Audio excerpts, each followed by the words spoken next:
Welcome to the B-Sides and Beers podcast.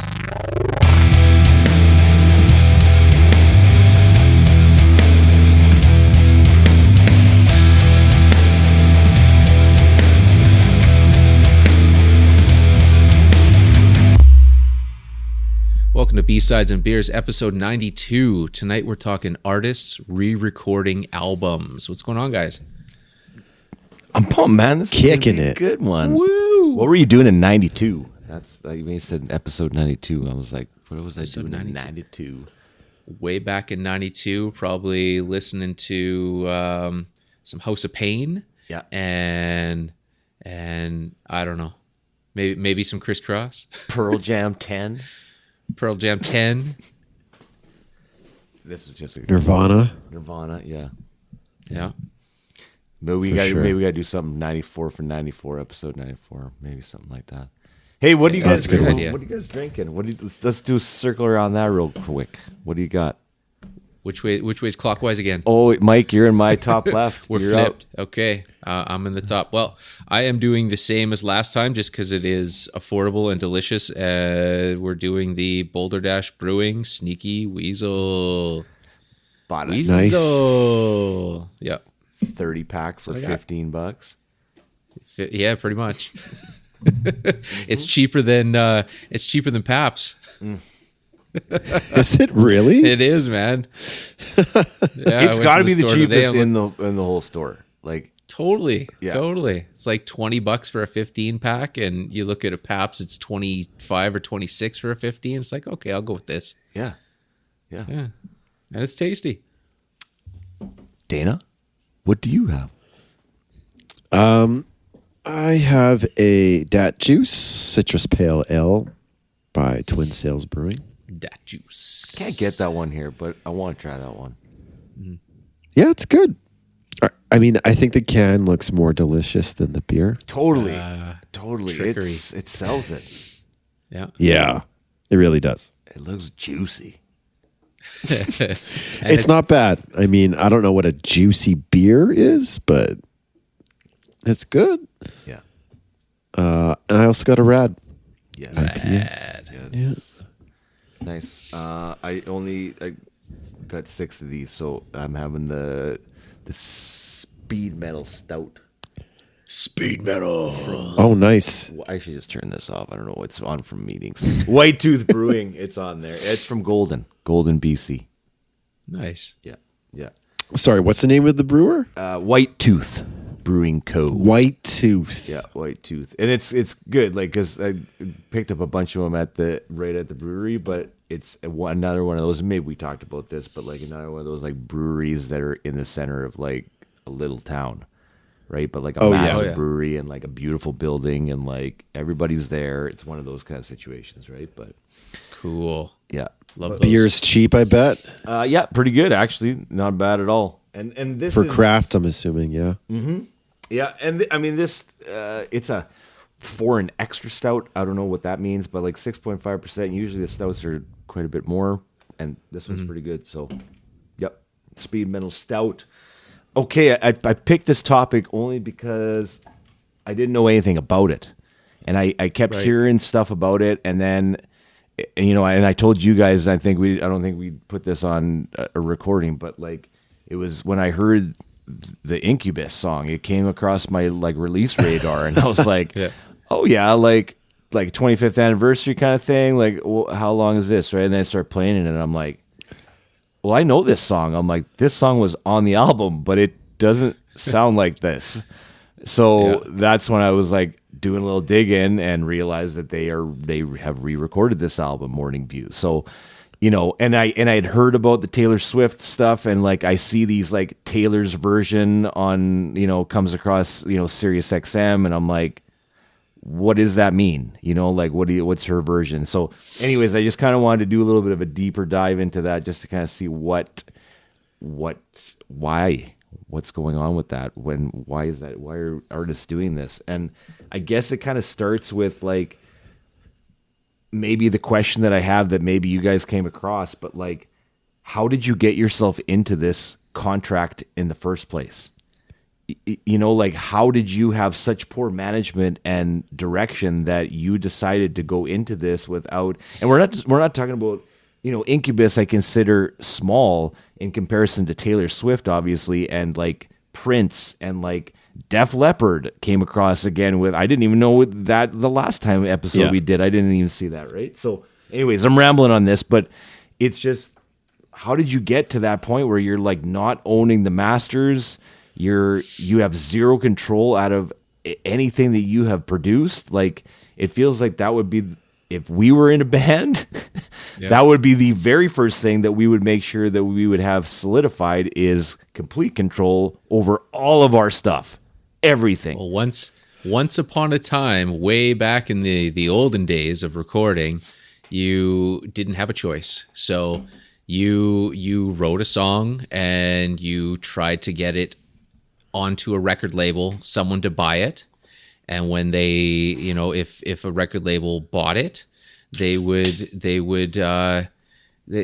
basically pay you a lump sum and then to buy these songs off of you. So they own your catalog, they own your publishing, is what it's called.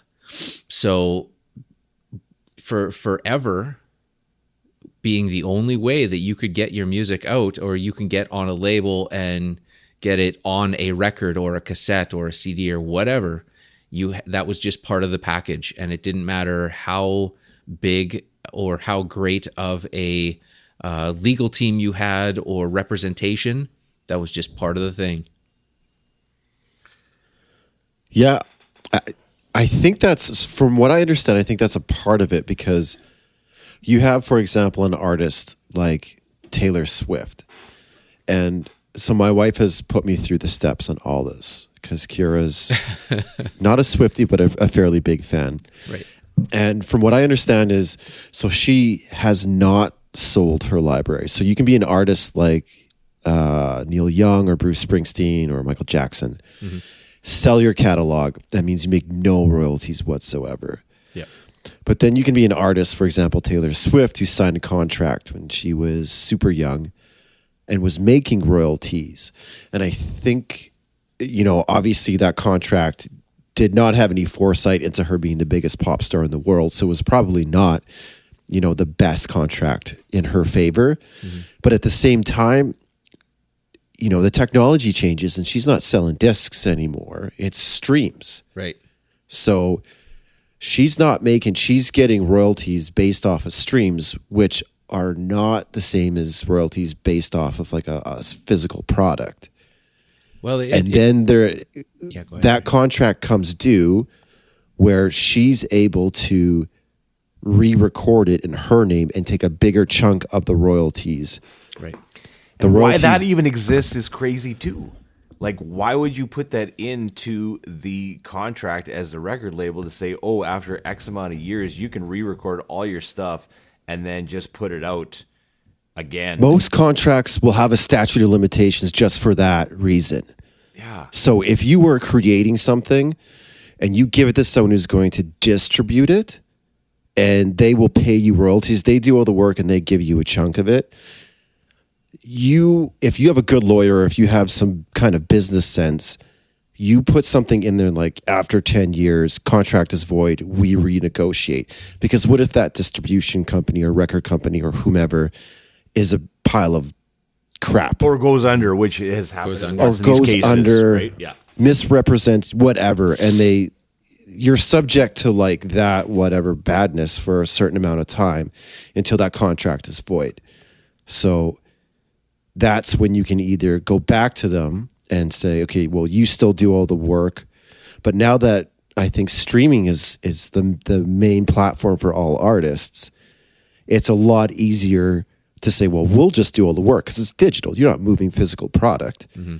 And you take more royalties from the streaming platform than an old school record company who's giving you a deal based on moving physical product. Right. And that's where Def Leppard kind of, what I read, that's where they kind of got into that problem, because they weren't sure, like, they felt like the record company was ripping them off based on streams, as opposed to being able to, like you said, sound scan and have the physical product and say, oh, you moved this many units, right? Sure. But then, oh, sorry, go ahead. No, I was just going to say, because with the Def Leppard thing, they're also making money off of commercials. I think the most of their money's being made off of commercials. Right. So I think, again, that statute of limitation comes to fruition, and they're like, okay, we're going to re-record it, and we'll put it on a Ford commercial, and they get the royalties and not their record company. Right. Right. But it makes you wonder too, like, why hasn't more artists done this, or why hasn't this happened to more artists? Like, it feels like, because we've got lots that are going through between discs to streams. So, like, how come Fleetwood Mac or the Rolling Stones weren't like, hey, we need to re-record Brown Sugar because you're ripping me off? You know what I mean? There's Like, there's a lot of bands that did, and I mean, with this digging that I did the last little bit here, I mean, it goes back all the way to like, what do we got? Like Chuck Berry and Bob Dylan, and who else? We got David Bowie did some stuff. Prince talked about, well, he did 1999. Mm-hmm. He re-recorded that. I mean, like, everybody's kind of done it, but it all depends on, like, they all kind of had different reasons. Some of it was to, regain control of their catalogs, and some of it was just to redo a song here and there, or like Def Leppard. Not a lot of bands have re-recorded entire albums or their entire catalog. It's mostly when they come out with a greatest hits album. Yeah. It seems that they'll put out, they'll re-record remastered 3 total. Well, remastered's a little different. Remastering's more. Well, that's what it said in the 2017 stripping one. it down, and I was like, this has got to be the one that re-recorded. They just said they re-recorded in their home studio, and they made like $40,000, and they were like, oh, this is like a pretty good idea. Like, maybe we should do this with like a lot of other songs. Yeah. So I think there's that too, because you've got the overhead of re-recording. If you're Def Leppard or Taylor Swift, you've got your studio in the basement, and it's like easy done up to like, it's got every your bell team, and whistle. But if you're like Jimmy Eat World, and you're like, maybe we should re-record some stuff, and they're like, well, I don't know, I don't have the same gear anymore. I don't like, you know. And then there's also, if you got ties to a record company that's going to put you on Coachella, or like flip some of the bill to get you out into the whatever, the public, to sell records, then maybe you don't want to, what's it called? Like when you cut ties, emancipate yourself from your your record label. So I think that it's sort of like a pros and cons type situation. But I mean, in the Def Leppard, in their case, they had a recording studio all ready to go. They have how many years of experience? Easy. Yeah. And Taylor Swift was really interesting, because Kira told me about this afternoon, and she's like, Kelly Clarkson actually tweeted to Taylor Swift saying, you should just record all your stuff again. And I found the tweet. Like, she actually... Then that's all just it took? Taylor That was it? That was it. There's no date on here, but I found the tweet. Taylor Swift, just a thought, you should go in and re-record the songs that you don't own the masters on exactly how you did them, but put brand new art and some kind of incentive so fans would no longer buy the old versions. Mm-hmm. I'd buy all the new versions just to prove a point. So then, I wanted to ask this then, Dane, is it like considered blasphemy for like a Taylor Swift fan to like listen to the old version? I don't know. Like, because they're both available on Spotify. They're both there. I looked, and both are there. Yeah, and I played them back to back, and I'm like, you can barely tell the difference. Yeah. Well, if you're a super fan, you're gonna go to whatever the artist is doing. Yeah, right? yeah. So in this case, sorry T, I guess she doesn't own the masters, but she still has her catalogs. I don't know. Right. So in that case, the label makes money off of the like the ownership or the of those songs, but now she's able to get a side revenue stream out of it. So because both of them exist in the ether there. So yeah, I guess if you change it enough, then it's different. Even when, say, said record company owns your masters. But you are that big. I don't Like know. you think about this, this is brilliant, right? Because like not only do you now have that control of it, but like, excuse me, you are still as massive as you were back then. So you can just say, hey, here's a new version of the same thing that you already bought.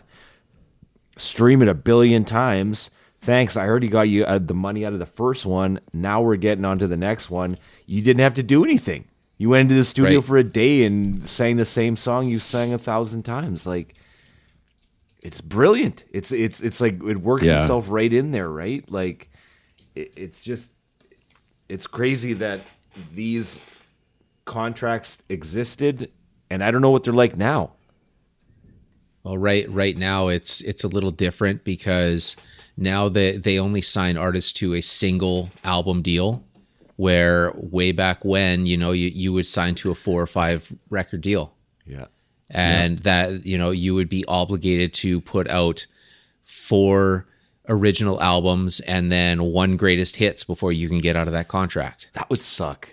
That time. No wonder And bands break up, man. Like that, if we had to pump out 4 albums in like 5 years or something like that, like that's how it was done, man. And you look way back at even huge acts like Van Halen. I mean, their first album, they recorded it, put it out, toured, and by the end of that cycle, they still owed the record company like $2 million or something.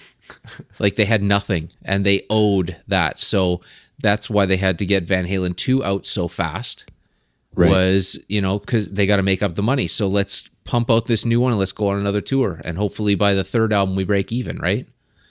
Yeah. Because record labels are basically a bank. When you sign a deal, it doesn't mean you've made it. It just means you have an opportunity to maybe get into that stream where people will know you. And if they don't catch on, well, you still owe that money back to the record label. Well, I was doing some reading on the Incubus, going back to that on Rolling Stone. They interviewed Brandon Boyd there, and they were asking him about, why this is happening. And it was good because the quote was, he said, well, there's a whole bunch of exotic recording contracts of the 90s. So I'm like, right. Oh, that's interesting, right? I'd like to see the fine print on some of those. And ultimately, you don't own them. They just got the re-recorded rights. They just got those now. But he said that like they will never own those masters. Like in any of those artists will never have a chance to own those original ones. Like unless you're rich enough, because there are artists that have bought back their. Well, there has. Hey, I didn't hear rights. about that. Interesting. Yeah. Interesting. Yeah. Like you look at the Beatles, they had an opportunity to buy back their. Oh, that was Michael Jackson. Yeah, and then Michael Jackson bought all their publishing before he could, or before the girl is mine. Yeah, so it gets to a certain point where it's out there, and if you're big enough, you have enough money. Like Taylor Swift could just at some point buy back all her masters, but maybe this is just cheaper. So I'm just reading this. There's a multiple ways of doing it. Like she wound up doing like the best thing you could possibly do. She sold her masters to, what's the company? Big Machine. Okay. Yeah. Anyway, and then just re-recorded her songs under a different label. Right. Which I guess you change the art enough that it's not deemed copyright infringement. Like that's where I'm a little bit confused. But it's got to be. That's like the best case scenario. You sell your masters, you make $140 million, and then you re-record and then make the royalties off of that. Yeah. Or there's bands that will just re-record and not have to sell their masters. So it really depends on what kind of situation you're in. Yeah, totally. Which is Yeah, really. So then, interesting. I guess when it kind of leads into that too, going back to again what you mentioned artists selling their catalog, right? So then, like, would it have been in her best interest? Obviously not, because she would have done it, obviously. But could she have sold her catalog previous to everything until she re-recorded? You know what I mean? If she just sold everything off and just said, "Here's my lump sum for that amount," Yep. done. You know what I mean? But there must be a reason. Just Well, it all depends on what point you are in your career too. I mean, if you're still in your 20s or your early 30s and you're ruling the pop world, there's no reason to sell your publishing. But when you're 70, 80, you're going to fucking die in 2 years anyway. Sell your royalties. Like, what are you hanging on to it for? A big lump sum for your family and carry on or whatever, right?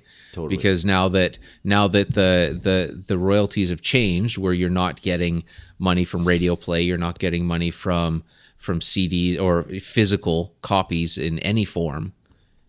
And now that we move to streaming, where you have to have 8 billion streams to make $1,000 or whatever the fuck it is, it's like, okay, well, we'll just sell this off and,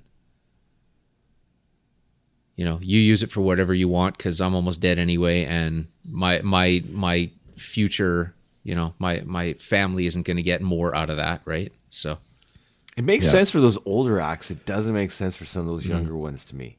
You know, like Bieber, you know, for instance, like maybe his, maybe I'm out of touch with that. I know I'm out of touch with that, but like maybe he's done, right? Like maybe that's his peak. I don't think he owns much of it, because most of those songs were not written by him. He sold his catalog as well for like 200 million. Yeah. And these companies, these companies that are buying these up, from what I read, that's where they're just basically creating a stockpile of samples and recycled songs that they're just going to sell to whoever says, "I want to have We Will Rock You in my car commercial." Right. Yeah. And here's the money. younger generations that are coming out now. Record labels aren't going to invest any time in new artists or any time or money in new artists when they start off giving you a 1 record deal, when before, you know, you had the 4 or 5 album deal. So they had, you know, 4 albums or 5 albums to groom an artist. Maybe their first one didn't work out so well, but they have time and money to put into them and help them grow and write their own music. Nowadays, you know, the record companies are going to buy the whole catalog, and they're going to take, okay, well, these songs we're going to give to these artists that are on our label, but just change the lyrics. And So that's happening. That's happening. It's unreal. Every time the radio, like I hear that in country music lots, where it's like, I've heard this before, and then it's just like some guy come on and he sings a different tune on top of it, and it's just like, this sounds weird. Like, that's exactly what it is. There's another song that came out that we're just walking through, just on, you know, supermarket radio when you're walking through the satellite radio. And that Eiffel 65, you remember those cats? The I'm blue, da ba dee ba da. So there's a song that came out. It's the exact song.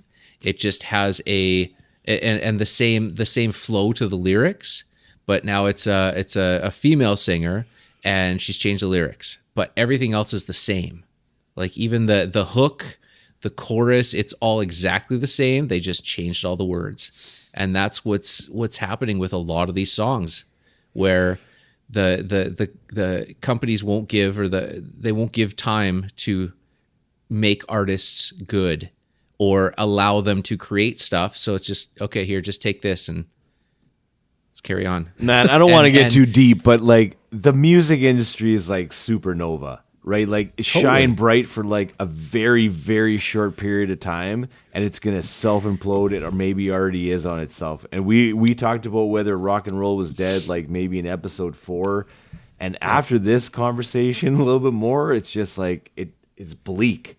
It feels bleak to me. It just, I don't know. Maybe I'm being negative, but And all I've this, got it- I've got- and AI is a different topic for a different episode, but like Right. the rise of that is also something too. So Yeah.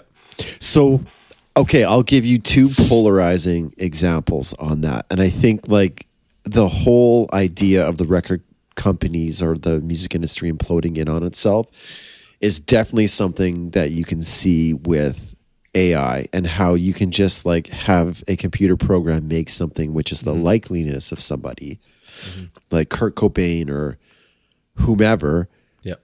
and make money off of that. So I think that's interesting, but it doesn't seem to be like attracting a lot of fans. Like if you're like, I think somebody released a Drake song. It sounded just like him. It sounded like him, but like it didn't really go anywhere. It was just like a proof of concept that it could be done. His songs don't go anywhere anyway. Yeah, well, I think he gets streamed a lot, and like I don't think this song did. And so I think a lot of people are like, well, that's definitely going to happen. Like there's going to be people writing programs, and you don't have to buy from the company that has purchased all of these music catalogs. Yep. If you have a Ford commercial, you can just have some guy program up some kind of AI whatever model and have a likeliness of Led Zeppelin or whomever. Yep. And so I think that's where it seems like, this is kind of like the Jenga tower that's going to fall. Yep. But what I heard, I've heard of this a while ago, and I thought about it, and I thought it was like really interesting that when you have a song that you throw up on Spotify, you can alter it and put it back up, like even after it's been released. And Kanye does this all the time. So I remember hearing about this, that it was on some album, I think it was Donda, and he was like he took out like Chris Brown. He did some other stuff and re-released it after it was released, but he didn't have any promotion behind it. It was like an edit, like a live edit. Remix. Yeah. But like in a different kind of spin where it wasn't like someone yelling remix. He just like, as the artist, like adjusted it a little bit, didn't tell anybody, and no one knew the difference. So I looked at this, and he's done it to Life of Pablo, Ye, Donda, and like it varies from like taking out artists, like making major changes, to like little insignificant changes where he boosts up the bass a little bit. Weird. And then we'll like re-release it, but not tell anybody. Well, the ones that he uploads, that can't replace it can't replace the song that's already up there. It would have to be as a separate like song. stream correct? start at zero, No, right? it's replaced. Yeah, 'cause- it's an edit. It's like if I do a Photoshop file and I go final save 1, final save 2, final save 3, they're different, but the only accessible file is the latest one that I've done. So if you think about it in terms of, and I don't want to say like this is going to happen, but I think like in terms of having those digital files where it was, say, the original album that Kanye West released that hasn't been mucked around with, that is going to be worth a lot of money. And that is something which is not going to be able to be, say, reproduced. I don't know where I'm going with this, but I feel like that's a weird, really interesting way to keep it kind of within the hands of the artist. Right. And not have someone be able to just like come up with something. I don't know. Yeah, that's interesting. That's interesting. I didn't know you could do that. I didn't know that that's something that happened, and I'm interested to see who else does this. At the I same bet you a time. lot of people do. Yeah, Yeah. yeah. And I mean, yeah, I get for all of those old acts selling off their music, because I would do the same thing, right? I just don't know where it's going. You know what I mean? I don't know what this future of this looks like, but it looks a lot different than the last 10 years of music, right? Like it feels like it's just, it's taking a gigantic leap now to the next side. And I hope it survives. I just don't know what it looks like. You know, I listen to K-pop. My kids listen to K-pop, and I've been introduced to this like just because they listen to it. So I was like, I want to hear what it sounds like. And I mean, I don't know how much K-pop you guys have listened to, but it's half Korean and half English. And but it's all these like sounds and beats and like things that I've heard before. And I can't place it. Like it messes with your brain because you're like, I've heard that ting somewhere. Where is that ting from? Right? Like it's just like one of those kind of things. But it's catchy as hell. It's safe for everybody. And it spans both Korean and English side, right? Where, when you were a kid, it was like, like French kiss or anything that's in French or another language, like turn it off, right? Like not even giving it a chance. It could have been the greatest composed song ever, but you'd click, right? So anyways, I don't know where I'm going with that, but like, it's just like, it feels like that's another concocted Frankenstein thing that, my kids are listening to, and like, whatever, you guys listen to K-pop, go for it. That's great. I've been introduced to it. I know lots more than I did before, but it's just, I've heard this somewhere. You know what I mean? Like I've heard this before. Can't place it, but it just sounds familiar. But does it just like tap you deep in your mind? Yes. Like you'll just be driving along and all of a sudden you're like, yeah, man, that's the whistle from from something whatever you can't even, but you can't CNC place Music it. Factory song. Yeah, you can't place it. You've heard it a million times, but you can't place it. And that's what just like drives me nuts sometimes. I'm just like, and you can't find that, or like, what happens at 2:52 in this BTS song. But it's crazy. Going back, one more thing on Incubus there. The interviewer said that like the original music video for "Wish You Were Here" had some kind of like monkeys jumping off of a cliff or something like that, and it was right around 2011, September 11th. So the record company said, no, we're not going to put that out. And so the Rolling Stone guy is like, oh, well, since you're re-recording this and doing all this, he's like, why don't you release the original version? And Brandon Boyd's like, I hadn't even thought about that. He's like, it's a great idea. He's like, but he's like, the thing is, he's like, we don't own that either. So he's like, we don't own the rights to that. And he said that even though we put all of our own money into that music video, when that happened, and then we contacted the record company and they were like, we're not going to do it.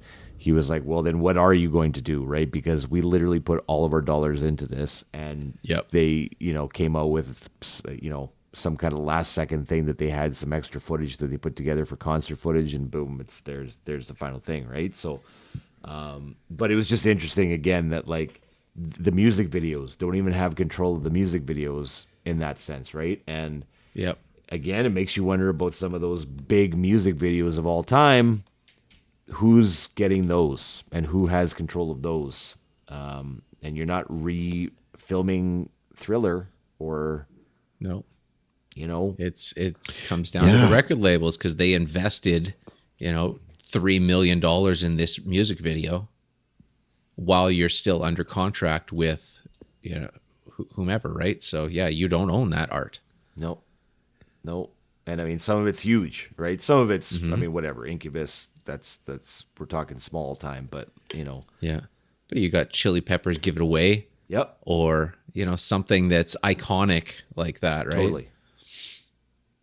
Lots from the even Smells Like Teen Spirit, right? Like even that. I mean, and I know there's been lots of different stuff with Nirvana too, but I don't know where they fit into all this. It just makes me want to, like, when I did this research, it just makes me want to know more about like all artists. Like where are you at with do you own your masters? Do you have control of your music? Are you re-recording stuff? Like what happened, right? Yep. It seems so sacrilegious to sell your masters, but if you can re-record them in their same likeliness, why not? Yeah. Yeah, and still have somebody that wants to buy it and stream it a billion times. Totally. Well, it's a generational thing too. I mean, Yeah. our generation, we bought hard copies of everything. These next generations don't. And they get snippets of this is my favorite song on a 30-second TikTok thing. And it's the biggest song in the world on TikTok or whatever, and that's how they consume it. Right? So who cares about a back catalog of someone else when you don't even know the songs on the album? What's your favorite song? Oh, number 5. What's it called? I don't know. Yeah. You know, the one song, this is my favorite song of this band. I love this band. But all they know is the one thing that's there. So they have no connection to it, right? There's no soul to it. There's no, when you had to go out and spend $20 on a CD or $30 on vinyl, whether it was good or not, you had to like it because you put that money into it, right? What's Now changed everything's then? just so Like, disposable. the presentation It's of that? disposable. It's all disposable now. I don't know. I spent $20 on CDs because I liked the single and the rest of it was trash. Yeah, but you put the time in the album You tried it. because you spent Yeah. your money. You listened to it 40 times until you liked it, or whatever, Or right? tried to like it. Or tried to like Yeah. it. Yeah. Yeah. There's only a But few it's places just- that would take CDs back to. It wasn't very many places, but Yeah. Yeah. it was tough to. And then when HMV started letting you open them up there and then sampling them right at the listening bar, that was like revolutionary. Yeah. Lived there. Yeah, I can hear this. What are you doing on Saturday? I'll be at the mall and HMV for about 3 hours listening to everything that I can. Yeah. You know, play You know copy what- of this? Open it up. Open it up. Yeah. I'm just thinking it could go both ways, right? Because if you are a super fan of whomever, and maybe this could only work in the digital streaming era, because like if you've already spent the money on your whatever your favorite artist and they're re-releasing it, wouldn't you feel ripped off a little bit? Like, why? People don't notice though because it's one song. Right? Yeah, but if one my song. favorite band re-released the same album and just changed the cover, I guess, I mean, you're the consumer. It's up to you. You spend Yeah. your dollars on however you want. But there must have been someone saying, like, look, this could go either way. Yeah. Yeah, Well, you got to back- be massive. Back in our You in gotta our be, day, yeah. they would re-record something and release it on a single. You know, Right. They put the album out, but then they'd have a special single, and you would want to track that down to have that different version of that song. So at that point, it's not sacrilege, where it's just something special. Right. But it is, and this but might this is be- like the bait and switch, like made this seem Yeah. like this is the same thing. Yeah, know? yeah. It all Should just depends on come how out they're with presenting two it. versions right off the bat. Just Yeah. if the record company's owning the masters, I'm going to come out with two versions of the same album right off the bat. Don't Yeah. don't buy this one, buy this one. This one's the best, and that's it. And you roll. Maybe from there. that's what she did. Yeah. Yeah, maybe she did that from the beginning, and then Kelly Clarkson just made it look like that, and then she was like, "I've already got him made. I made him What already." would it, right. So just dump them on Spotify. Yeah. I mean, what would it be like to read? I guess in concert, you're redoing all the stuff. Yeah. Because I'm thinking, like, what would it be like to re-record stuff that you did when you were like 16 or whatever? Yeah. Well, that's it. The Incubus album is 2001, and Right. And they're all like 19 and like edgy. yeah, Now and they're like 40 and just like, Fat yeah, and old. it's the Brandon Boyd. I mean, no offense, man, but you don't sound like you did in 2001. So that's how is I there a noticed. noticeable difference? Oh my goodness, man! That's how I noticed it. I was like, I thought it was like a new like 25th anniversary. And I was like, oh, this is like a bonus track. And then like I saw the title of it, and I'm like, well, I know this song. I'm like, is this the same song? And then I played it, and I'm like, this is the same song, but it's not. So, and why does his voice sound like this? I'm like, is this like a cover? And then I was really confused. So I did a little bit of research, and here we are. T, you got to put this at the beginning just to make sense of it all. Yeah, it just Yeah. I couldn't wrap my head around it. But So can you still access both versions? well, that's what I'm saying with Taylor Swift. Is it sacrilege as a Swiftie for somebody to go back into the non-Taylor version and stream the hell out of that thing? Because I like the first version of Brush It Off or whatever, it's Shake It Off. I like that version better than Taylor's version. Whack it off. Right? Like, that's what I want to know. Like, is it bad? Like, how many streams does the original have compared to the old? Maybe that's where we need to start. I guess it all depends. If you're a Swiftie, you're going to follow whatever she does. If you're just a regular listener, it doesn't matter. Hey, man, you think about this, though, like, you know, when George Lucas came out with the re-release stuff, it was like, no, man, I want the original. I don't want the new Anakin in there as the ghost. I want original stuff. And it was almost impossible to find that. It was very hard because George Lucas wanted to put his stupid CG garbage in there. You still can't. I've got the original DVDs and you can't find them anymore. No, man, that's like gold. Yeah. So that's what I'm saying. Like, I would rather have the original. Maybe as a Swift fan, I like the original version of her. Yep. First track. It says you can find them. So Taylor Swift's Spotify page now displays the standard and deluxe versions of the album. The Big Machine released special versions, so that's who owns the originals, are no longer in the artist page, though it can still be searched manually. Okay. Isn't any search a manual search? I don't know. If you save these versions on your library, you should still be able to search it. So maybe it's like an algorithm where like it's like a surfacing to the top kind of thing where if you've saved it at some point, then you should be able to listen to it. But if not, it's there, man. You might be. It's there. Like her 1989 album that came out in 2014. It's there at 2014, and then if you scroll up, there's a 1989 Taylor's version that came out in 2023, and you can access both of these. So, like, what's the streaming differences? Yeah, is there so like a blank space? You know, in 1980 or on that 2014 album had 1.7 billion streams. Okay, 1.7 billion. This next one, blank space. Sorry, that's the deluxe version. 100 trillion billion streams. No, man, 146 million. Infinity even one. 146 million. That's not even close. 7 billion on this? Yeah. No, 1.7 billion. Whoa. A Googleplex. Yeah, that stout is working. 1.36 for Shake It Off compared to 98 million.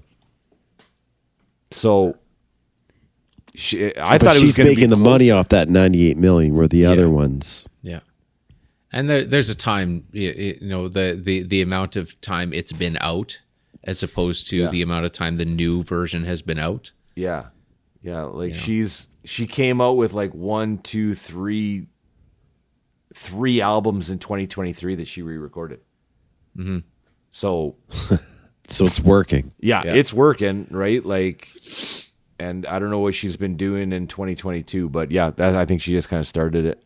But there you go. I thought it was going to be higher on the Taylor's versions, but wow, that's a lot of streams. So should we redo all of the B-sides and beers starting from episode 1? Yeah, let's redo them. Let's redo them all. Reimagined. Just change the artwork. Yeah. Take your clothes. Y'all take your clothes off, or I'll take our clothes off, or something like that. That'd be a really fun. Just pod naked, man. Change the name. B-sides and naked butts. Yeah.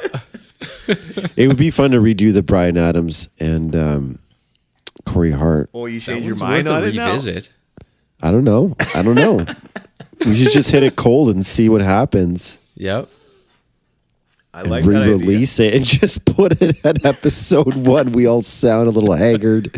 We all sounded a little more tired. Had no idea what we were doing. Sound quality was shite.